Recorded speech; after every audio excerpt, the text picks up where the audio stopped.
আলু, বেগুন, কাঁচা টমেটো, এই যে কাঁচা টমেটো দিয়ে কাঁচা লঙ্কা দিয়ে একটা তরকারি করবো। এই যে ভেটকি মাছগুলো লবণ টবণ মাখিনি।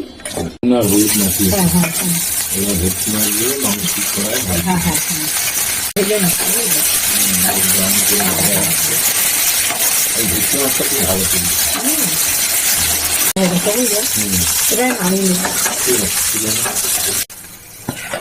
দিয়ে দিলাম। হ্যাঁ, লঙ্কা দিয়ে দিলাম, টমেটো, বেগুন, আলু দিয়ে তারপর ভাজবো।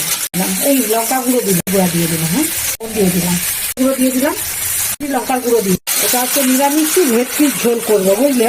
পেঁয়াজ রসুন ছাড়া করছি। হ্যাঁ, একটু মাখো মাখো করবো জিনিসটা, খুব পাতলা করবো না।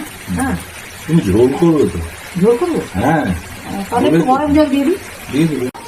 ভেটকি নিরামিষ ঝোল। হ্যাঁ, পেঁয়াজ রসুন ছাড়া। ভেটকি নিরামিষ ঝোল কমপ্লিট। হ্যাঁ।